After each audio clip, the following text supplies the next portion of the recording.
mit dem Motorrad unter der Emmercher Rheinbrücke.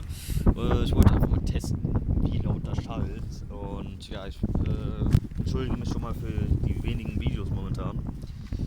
Ja, die Videos werden jetzt aber wieder kommen. Von daher machen wir das schöne Teil mal hier an.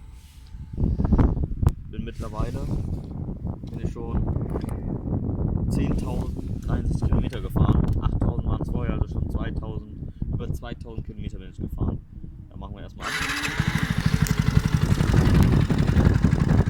Wie gesagt, schöner Klang von der Leo Winz.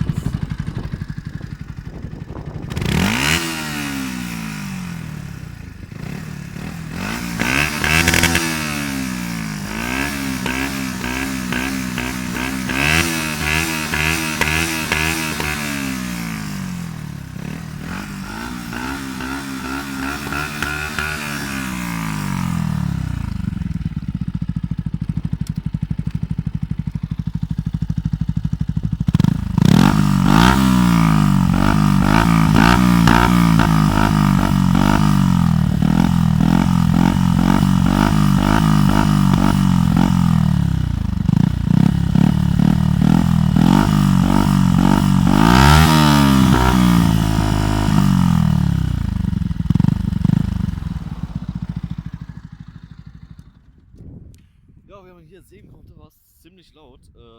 Ja, ist ziemlich geil auf jeden Fall. Macht mega Bock damit zu fahren. Ja, hier sind noch ein paar Schäden. Da ist mir von da einer so reingefahren. Und ja, ist dann halt so zur Seite gekippt. Ja, der Schaden wird mittlerweile behoben. Ja, Gutachten wurde heute gemacht. Ja, der Gutachten beträgt über 1.000 Euro. Aber das bezahlt alles die Versicherung. Weil, wie gesagt, weil mir da jemand gegengefahren ist. Ja, das Motorrad war parken, hier ist nichts passiert. Und ja, hier vorne, das sind noch vom Vorgänger, das wird dann mitgemacht. So wie hier die ganze neue Verkleidung wird alles neu gemacht. Hier die Fußraste, die Fußbremse, hier dieser Hebel davon. Das ist nämlich alles nach hinten verbogen.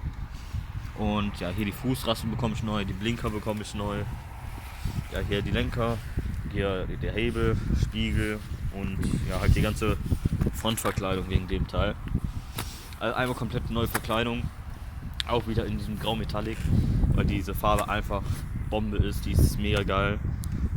Und ja, wenn euch das kleine Video gefallen hat, würde ich mich gerne über eine positive Bewertung freuen. Und ich würde einfach mal sagen, haut rein, bis zum nächsten Mal, macht's gut. Ciao, ciao.